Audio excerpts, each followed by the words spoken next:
जीत आपकी, कामयाबी की ओर ले जाने वाली सीढ़ी, जिसे लिखा है शिव खेड़ा ने। अध्याय 10। लक्ष्य बनाएं, अपने लक्ष्य बनाना और हासिल करना। जीवन के रास्तों पर चलते हुए अपनी आंखें अपने लक्ष्य पर जमाए रहें। आम पर ध्यान दें, गुठली पर नहीं। ज्ञान आपको मंजिल तक पहुंचने में मदद करता है, बशर्ते कि आपको अपनी मंजिल का पता हो। प्राचीन भारत में एक ऋषि अपने शिष्यों को तीरंदाजी की कला सिखा रहे थे। उन्होंने लक्ष्य के रूप में एक लकड़ी की चिड़िया रखी और अपने शिष्यों से उस चिड़िया की आंख पर निशान लगाने को कहा। उन्होंने पहले शिष्य से पूछा, तुम्हें क्या दिख रहा है? शिष्य ने कहा, मैं पेड़, टहनियाँ, पत्ते, आकाश, चिड़िया और उसकी आंख देख रहा हूँ। ऋषि ने उन शिष्य को इंतजार करने को कहा। तब उन्होंने दूसरे शिष्य से वही सवाल किया तो दूसरे शिष्य ने जवाब दिया, मुझे सिर्फ चिड़िया की आंख दिखाई दे रही है। तब ऋषि ने कहा, बहुत अच्छा, अब तीर चलाओ। तीर सीधा जाकर चिड़िया की आंख में लगा। अगर हम अपने मकसद पर ध्यान नहीं लगाएंगे तो अपने लक्ष्य को हासिल नहीं कर पाएंगे। अपने मकसद पर ध्यान लगाना एक मुश्किल काम है, मगर यह एक कला है जिसे सीखा जा सकता है। अपनी नज़र लक्ष्य पर रखें। 4 जुलाई 1952 को फ्लोरेंस चैडविक कैटलीना चैनल को तैरकर पार करने वाली पहली महिला बनने वाली थी। वह इंग्लिश चैनल को पहले ही पार कर चुकी थी। सारी दुनिया की निगाहें उन पर टिकी थी। चैडविक ने घने कोहरे, हड्डियों तक कपकपा देने वाली ठंड और कई बार शार्क मछलियों का मुकाबला किया।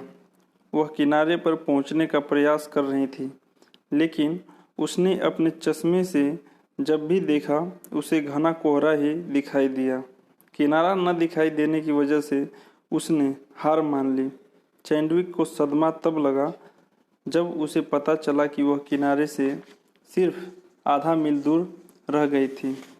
उसने हार इसलिए नहीं मानी थी क्योंकि बाधाओं ने उसकी हिम्मत तोड़ दी थी, बल्कि इसलिए मानी थी क्योंकि उसे अपना लक्ष्य कहीं नज़र नहीं आ रहा था। वह किसी बाधा की वजह से नहीं रुकी। उसने कहा, मैं बहाने नहीं बना रही हूँ। अगर मैंने किनारा देखा होता तो मैं ज़रूर कामयाब हो जाती।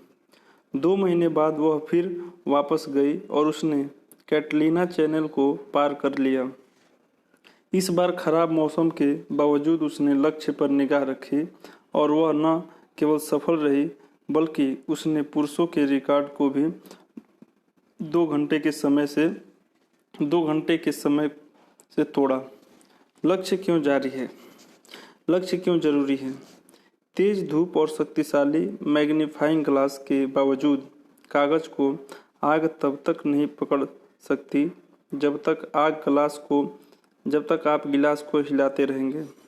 अगर आप उसे थोड़ी देर स्थिरता से पकड़कर प्रकाश को फोकस करेंगे तो कागज आग पकड़ लेगा। ध्यान लगाने में ऐसी ताकत होती है। एक बार एक यात्री एक चौराहे पर रुका। उसने एक बुजुर्ग से पूछा, यह सड़क मुझे कहाँ ले जाएगी? बुजुर्ग पलट कर पूछा, तुम कहाँ जाना चाहते हो? उस यात्री ने कहा, मैं नहीं जानता। बुजुर्ग ने कहा, तब कोई भी सड़क पकड़ लो, क्या फ़र्क पड़ेगा? कितनी सही बात है।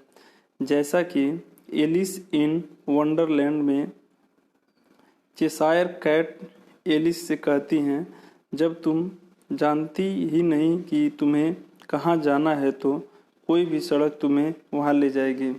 मान लीजिए कि आपकी फुटबॉल की टीम खेलने के लिए पूरे उत्साह के साथ तैयार है। तभी अचानक कोई गोल पोस्ट और गोल लाइन को हटा देता है। तब खेल का क्या होगा? अब वहाँ कुछ भी नहीं बचा। आप स्कोर कैसे रखेंगे?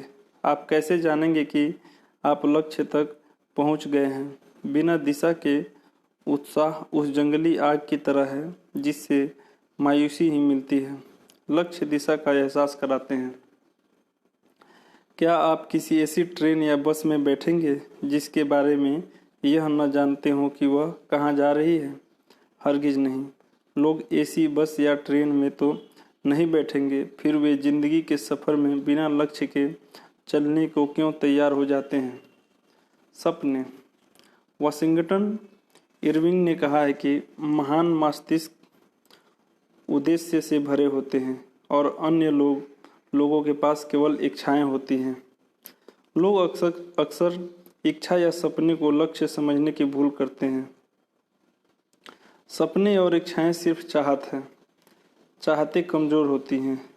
चाहतों में मजबूती तब आती है जब वे इन बातों की बुनियाद पर टिकी होती हैं: दिशा, समर्पण, दृढ़ निश्चय, अनुशासन, समय सीमा। यही वे बातें हैं जो इच्छा और लक्ष्य में अंतर करती हैं। लक्ष्य वे सपने हैं जिनके साथ समय सीमा और कार्य योजना जुड़ी होती है। लक्ष्य मूल्यवान या मूल्यहीन हो सकते हैं। सपने को असलियत का रूप चाहत नहीं बल्कि लगन देती है। सपने को असलियत में बदलने वाले कदम: निश्चित और साफ लक्ष्य रखें। इसे हासिल करने का प्लान बनाएं। पहले दो बातों को रोज़ 2 बार पढ़ें। ज़्यादातर लोग अपने लक्ष्य क्यों नहीं बनाते? लॉयड जोन्स कहते हैं, कुछ करने की कोशिश करके असफल हो जाने वाले लोग उन लोगों से लाख गुना बेहतर हैं जो कुछ किए बिना सफल हो जाते हैं। लोगों द्वारा लक्ष्य तय किए जाने की कई वजहें होती हैं, जैसे कि पहला, निराशावादी नज़रिया, संभावनाओं की बजाय हमेशा रास्ते की बाधाओं को देखना। दूसरा, असफलता का डर, यह सोच कि अगर मैं नहीं कर सका तो क्या होगा। लोगों की अवचेतन मन में यह विचार रहता है कि अगर वे लक्ष्य तय नहीं करेंगे तो असफलता भी नहीं मिलेगी। लेकिन ये लोग इस बात को नहीं समझते कि लक्ष्य का न होना असफलता की निशानी है। तीसरा, सफलता का आतंक, खुद को कम करके आंकना या सफल जिंदगी को लेकर पाली गई आशंकाओं के कारण भी कुछ लोगों के मन में सफलता का आतंक पैदा हो जाता है। चौथा, अभिलाषा की कमी, यह हमारे जीवन मूल्यों और साथ ही साथ एक भरपूर जिंदगी जीने की इच्छा के अभाव का नतीजा होती है। हमारी बंद दिमागी हमें आगे बढ़ने से रोकती है। एक मछुआरा था जो जब भी कोई बड़ी मछली पकड़ता तो उसे वापस नदी में फेंक देता और सिर्फ छोटी मछलियों को अपने पास रहने देता। उसकी इस अजीब हरकत को देखने वाले एक आदमी ने उससे पूछा कि वह ऐसा क्यों कर रहा है। इस पर उस मछुआरे ने जवाब दिया, मेरी कड़ाही बहुत छोटी है। बहुत से लोग जीवन में सफलता इसलिए नहीं प्राप्त कर पाते कि वे उस मछुआरे की तरह छोटी कड़ाही ही लेकर घूमते हैं। यही बददिमागी है। पांचवा, अस्वीकार किए जाने का डर, इस बात की चिंता कि अगर मैं सफल नहीं हो पाया तो लोग क्या कहेंगे। छठा, टाल मटोल, कभी न कभी तो मैं अपना लक्ष्य तय करूंगा। इस सोच में महत्वाकांक्षा की कमी होती है। सातवां, घटिया दर्जे का आत्मसम्मान, इंसान अपनी अंदरूनी प्रेरणा से काम नहीं करता और उसके जीवन में प्रेरणा का अभाव होता है। आठवां, लक्ष्य का महत्व न समझना, किसी ने उन्हें इसके बारे में सिखाया नहीं और उन लोगों ने कभी लक्ष्य के महत्व को समझा ही नहीं। नौवां, लक्ष्य तय करने का तरीका न जानना, लोग लक्ष्य तय करने के तरीकों को नहीं जानते। उन्हें हर कदम के लिए एक गाइड की ज़रूरत होती है ताकि वे एक बंधे बंधाए ढर्रे पर चल सकें। लक्ष्य तय करने के लिए एक के बाद एक कदम उठाने पड़ते हैं। जब आप हवाई जहाज़ का एक टिकट खरीदते हैं तो इस पर क्या लिखा होता है? यात्रा प्रारंभ करने का स्थान, कीमत, गंतव्य स्थान, यात्रा शुरू करने की तारीख, श्रेणी, टिकट समाप्ति की तारीख। अगर आप लोगों से ज़िंदगी का कोई एक बड़ा मकसद बताने को कहें तो वे शायद आपको स्पष्ट जवाब देंगे, जैसे कि मैं सफल होना चाहता हूँ, खुश रहना चाहता हूँ, अच्छा जीवन गुजारना चाहता हूँ, और यहीं पर रुक जाएंगे। ये सभी कोरे सपने हैं। इनमें से कोई भी लक्ष्य साफ नहीं है। लक्ष्य चुस्त होने चाहिए। पहला, स्पष्ट। मिसाल के तौर पर मैं वजन घटाना चाहता हूँ। यह सिर्फ एक इच्छा है। यह लक्ष्य तब बनता है जब हम यह तय कर लें कि मैं 90 दिन में 10 पाउंड वजन घटाऊंगा। मापा जा सके, जिसकी सही माप की जा सके। अगर हम माप नहीं सकते तो हम इसे हासिल भी नहीं कर सकते। मापना ही वह रास्ता है जिससे हम अपनी तरक्की पर नज़र रख सकते हैं। तीसरा, हासिल करने की काबिल। हासिल करने की काबिल होने से मतलब है कि यह चुनौती भरा और मुश्किल तो हो लेकिन नामुमकिन न हो, क्योंकि असंभव लक्ष्य हमें निराश ही करेगा। चौथा, वास्तविक। एक इंसान यदि 30 दिन में 50 पाउंड वजन घटाना चाहे तो यह लक्ष्य बिल्कुल अवास्तविक है। पांचवा, समयबद्ध। काम के शुरू और अंत की एक निश्चित समय सीमा होनी चाहिए। लक्ष्यों की कई तरह की समय सीमा हो सकती है। मसलन, पहला, कम समय सीमा 1 साल। दूसरा, मध्यम समय 3 साल। लंबी समय 5 साल। लक्ष्य 5 साल से भी ज़्यादा समय के हो सकते हैं, लेकिन तब वे जीवन का उद्देश्य बन जाते हैं। जीवन का उद्देश्य होना बहुत ज़रूरी होता है, क्योंकि इसके बिना हमारे देखने का नज़रिया तंग हो जाता है और फिर हम जीवन के लक्ष्यों को हासिल करने तक ही सीमित रह जाते हैं और उद्देश्य को भूल जाते हैं। लक्ष्यों को छोटे छोटे हिस्सों में बांट दिया जाए तो उन्हें हासिल करना आसान हो जाता है। जीन गार्डोन ने कहा है कि जिंदगी में लंबे कदम बढ़ाना भले मुश्किल हो, पर इंच इंच बढ़ाना आसान है। लक्ष्य संतुलित होने चाहिए। हमारी ज़िंदगी एक पहिए की तरह है जिसमें 6 तीलियां लगी होती हैं। पहला, पारिवारिक। हमारे प्रियजन ही हमारे जीने और जीविका कमाने का मकसद है। आर्थिक, हमारा करियर और वे चीज़ें जिन्हें पैसे से खरीदा जा सकता है। तीसरा, शारीरिक, हमारी सेहत जिसके बगैर किसी चीज़ का कोई मायने नहीं है। चौथा, मानसिक, हमारा ज्ञान और हमारी बुद्धि। छठा, सामाजिक, हर व्यक्ति और संगठन की कुछ सामाजिक जिम्मेदारियां हैं जिनको पूरा न किए जाने पर समाज टूटने लगता है।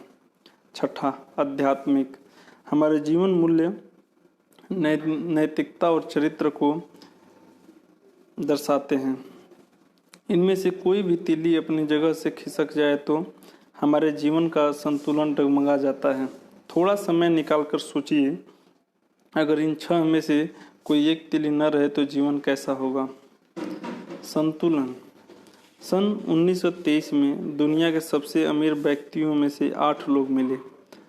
अंदाज़ा लगाया गया कि उनका संपत्ति का जोड़ अमेरिकी सरकार की उस समय की कुल संपत्ति से भी ज़्यादा थे। इन लोगों से ज़्यादा कौन जानता था कि जीविका कैसे कमाई जाती है और दौलत कैसे जोड़ी जाती है। अब आइए देखें 25 साल के बाद इनके साथ क्या हुआ। सबसे बड़ी स्टील कंपनी के मालिक चार्ल्स साहब उधार की पूंजी पर 5 साल तक जिए और फिर वे दिवालिया होकर मर गए। सबसे बड़ी गैस कंपनी के प्रेसिडेंट हावर्ड हम्बसन पागल हो गए। एक बहुत बड़े व्यापारी आर्थर क्यूटन दिवालिया होकर मर गए। न्यूयॉर्क स्टॉक एक्सचेंज के प्रेसिडेंट रिचर्ड हिंटनी को जेल जाना पड़ा। राष्ट्रपति के कैबिनेट सदस्य अल्बर्ट फॉल को जेल से इसलिए छोड़ दिया गया ताकि वे अपने जीवन के अंतिम दिन घर पर बिता सके। वॉल स्ट्रीट के सबसे बड़े सट्टेबाज जेसी लिवरमोर ने आत्महत्या कर ली। दुनिया के सबसे बड़े एकाधिकार कंपनी के प्रेसिडेंट इवार क्रूजर ने आत्महत्या कर ली। बैंक ऑफ इंटरनेशनल सेटलमेंट के प्रेसिडेंट लियान फ्रेजर ने भी हत्या कर ली। ये लोग पैसा कमाने में तो माहिर थे, लेकिन यह भूल गए थे कि जिंदगी को कैसे बनाया जाए। ऐसी ही कहानियाँ लोगों के मन में भ्रम डालती हैं कि पैसे ही सब बुराइयों की जड़ है। यह सच नहीं है। इसकी समस्याओं की वजह पैसा नहीं था। पैसा भूखे को खाना, गरीब को दवाई और ज़रूरतमंद को कपड़ा देता है, लेकिन पैसा सिर्फ लेन देन का नज़रिया है। दरअसल उन्होंने पैसे कमाने के लिए ज़िंदगी की बाकी 5 तीलियों की ज़रूरत को नज़रअंदाज किया और यही उनके पतन का कारण बना। हमें 2 तरह की शिक्षा चाहिए, एक वह जो हमें रोजी रोटी कमाना सिखाए, दूसरी वह जो हमें जीने का ढंग सिखाए। कुछ ऐसे लोग हैं जो अपने काम में इतने व्यस्त होते हैं कि वे अपने परिवार, सेहत और सामाजिक जिम्मेदारियों को नज़रअंदाज कर देते हैं। मज़े की बात यह है कि उनसे पूछने पर कि वे ऐसा क्यों करते हैं, उनका जवाब होता है कि वे यह सब अपने परिवार के लिए ही तो कर रहे हैं। जब हम घर से निकलते हैं तो हमारे बच्चे सो रहे होते हैं, जब हम घर लौटते हैं तब भी वे सो रहे होते हैं। 20 साल बाद हम पाते हैं कि वे सभी हमें छोड़कर चले गए हैं। अब हमारी परिवार ही नहीं रहा। बड़े दुख की बात है। संख्या नहीं गुण।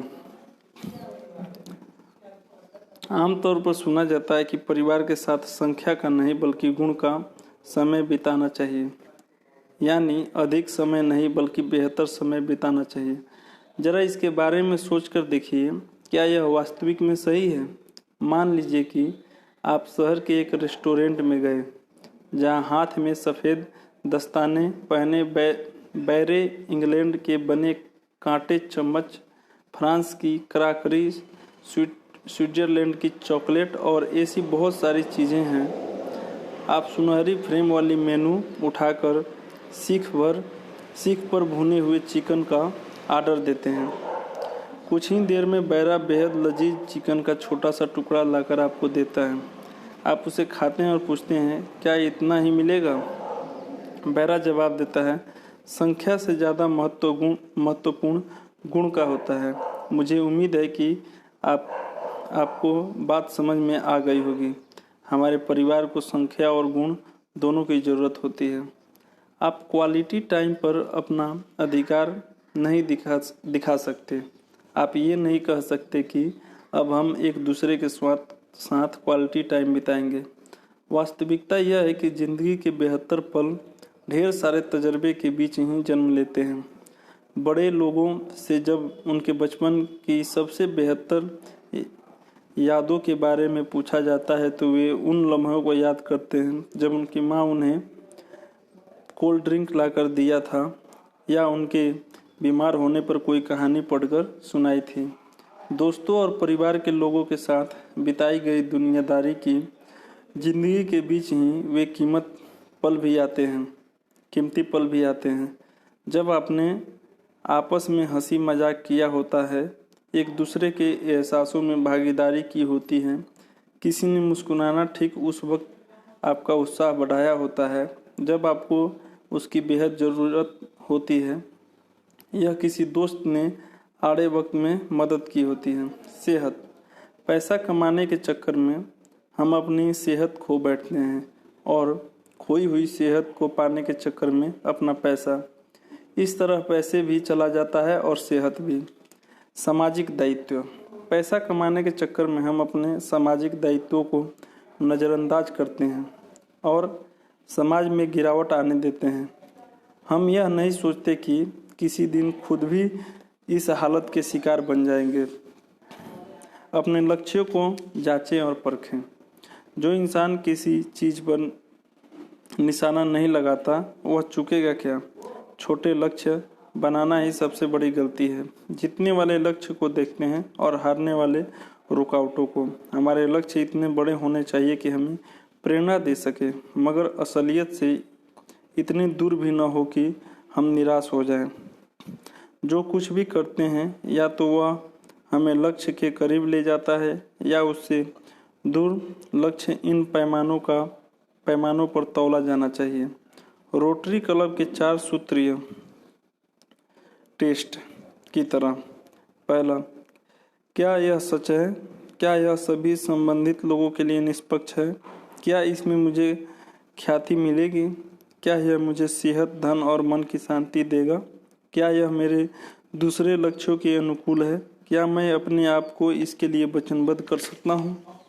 नीचे लिखे उदाहरण पर इस कसौटी पर खरे नहीं उतरती। अगर मेरा लक्ष्य सेहतमंद बनना हो लेकिन जेब में पैसा न हो तो यह बिल्कुल साफ है कि यह व्यवहारिक नहीं है। इसका मतलब यह है कि इसका तालमेल हमारे दूसरे लक्ष्यों के साथ नहीं है। दूसरा, एक इंसान दुनिया में जितना चाहे धन कमा सकता है, लेकिन अगर वह अपनी सेहत और परिवार को खो देता है तो क्या उस धन की कोई कीमत है? तीसरा, कोई व्यक्ति नशीली दवाएं बेचकर करोड़ों रुपये कमा सकता है, लेकिन फिर उसे बाकी जिंदगी कानून से भागते हुए बितानी पड़ेगी। इस तरह का व्यवहार गैर कानूनी, सामाजिक जिम्मेदारियों से परे और मन की शांति तथा ख्याति को छीनने वाला होगा। ऊपर बताए गए 6 सवालों की कसौटी पर परखें और यह निश्चित कर लें कि उनमें आपस में तालमेल है। बिना कर्म के लक्ष्य खोखले सपने की तरह होते हैं। कर्म ही सपनों को लक्ष्य में बदलता है। अगर हम अपना लक्ष्य नहीं भी हासिल कर पाते तो इसका मतलब असफल होना नहीं होता। देरी होने पर का मतलब हारना नहीं है। इसका मतलब यह है कि अपने लक्ष्य को पाने के लिए फिर से योजना बनाने की ज़रूरत है। जैसे एक कैमरे को तस्वीर लेने के लिए फोकस करना पड़ता है, वैसे ही हमें भी सफल जीवन पाने के लिए लक्ष्य बनाने की ज़रूरत पड़ती है। अर्ल नाइटिंगेल ने कहा है कि अपने ऊपर इस डर को कभी हावी न होने दें कि किसी काम को करने में कितना समय लगेगा। वह समय किसी न किसी तरह बीत ही जाएगा, लेकिन हमें उस बीतने वाले समय का बेहतर से बेहतर उपयोग करने की कोशिश करनी चाहिए। हमारे लक्ष्यों और नैतिक मूल्यों के बीच तालमेल होना चाहिए। लक्ष्य हमारे जीवन को अर्थ देते हैं। यह सफलता की ओर पहला कदम है। चांद बनने का लक्ष्य बनाएं। अगर आप चूक भी गए तो तारा तो बन ही जाएंगे। हेनरी फोर्ड ने कहा, बाधाएं ऐसी डरावनी चीज़ें हैं जो लक्ष्य से आंखें हटने पर आपको दिखती हैं। इस दुनिया में हम सभी के जीवन में एक उद्देश्य है। यह हर इंसान का अलग अलग हो सकता है। किसी ऑर्केस्ट्रा में अगर आप कोई एक ही बाजा बजा रहे हो तो वह सुनने में शायद अच्छा नहीं लगेगा। डेनियल एच वर्नहम ने कहा है कि छोटी योजनाएं न बनाएं। उनमें इंसान के दिलों में जोश भरने वाला जादू नहीं होता। बड़ी योजनाएं बनाएं, पूरी आशा के साथ ऊंचाई की ओर बढ़ें और काम करें। इससे कोई फर्क नहीं पड़ता कि हम कहाँ हैं, महत्व तो इसका है कि हम किस दिशा में जा रहे हैं। विंग किसी उद्देश्य की मेहनत और साहस भी बेकार होते हैं। चिंता गलत लक्ष्य बनाने की ओर ले जाते हैं। चिंतन आदमी उन बातों के बारे में सोचता रहता है जिन्हें वह घटित होते नहीं देखना चाहता। सक्रियता का मतलब उपलब्धि नहीं है। अल्फ्रेड ए मोंटापर्ट ने कहा है कि सक्रियता को उपलब्धि मानने की भूल न करें। कठघोड़ा अपनी जगह पर लगातार चलता दिखता है, लेकिन आगे जरा भी नहीं बढ़ता। सक्रियता और उपलब्धि में बहुत फर्क है। एक फ्रांसीसी वैज्ञानिक फ्रेब ने इस बात को भेड़ चाल वाले कैटरपिलर्स के साथ एक प्रयोग करके दिखाया। कैटरपिलर्स अपने सामने वाले की नकल करते हुए आंखें मूंद कर चलते हैं। फैब्रे ने उन्हें एक फूलदान के घेरे में इस तरह से रखा कि सबसे आगे वाला कैटरपिलर वास्तव में सबसे पीछे वाले कैटरपिलर के ठीक पीछे रहे। फिर उसने चीड़ के कांटों और कैटरपिलर का भोजन है उस फूलदान के बीच में रख दिया। कैटरपिलर उस फूलदान में एक घेरे में ही घूमते रहे। आखिरकार 1 हफ्ते तक चक्कर लगाने के बाद वे थकान और भूख से मर गए, जबकि खाना उनसे कुछ ही इंच दूर था। इसमें कैटरपिलर से सीख लेनी चाहिए। सिर्फ काम करते रहने का मतलब यह नहीं है कि आप कामयाबी की तरफ बढ़ रहे हैं। हर किसी को अपने काम को परखते रहना चाहिए ताकि हमारे काम का फल भी मिल सके। एक आदमी अपनी पत्नी के साथ गाड़ी चला रहा था। पत्नी ने कहा, प्रिय, हम लोग गलत दिशा में जा रहे हैं। पति ने जवाब दिया, कौन परवाह करता है, हम बिफोर टाइम चल रहे हैं। अगर हम सिर्फ रफ्तार और काम करने को कामयाबी समझ बैठे तो हमारी गाड़ी तो बहुत अच्छी चलेगी, मगर हम कहीं पहुंचेंगे नहीं। निरर्थक लक्ष्य। किसी किसान का एक कुत्ता सड़क के किनारे बैठकर आने वाली गाड़ियों का इंतजार करता रहता था। जैसे ही कोई गाड़ी आती वह भौंकता हुआ उसके पीछे दौड़ता। एक दिन उसके पड़ोसी ने उस किसान से पूछा, क्या तुम्हें ऐसा लगता है कि तुम्हारा कुत्ता कभी किसी गाड़ी को पकड़ पाएगा? उस किसान ने जवाब दिया, सवाल यह नहीं है कि वह किसी गाड़ी को पकड़ पाएगा, बल्कि यह है कि अगर पकड़ पाएगा तो वह क्या करेगा। बहुत से लोग उस कुत्ते की तरह निरर्थक लक्ष्यों के पीछे भागते रहते हैं। धन्यवाद।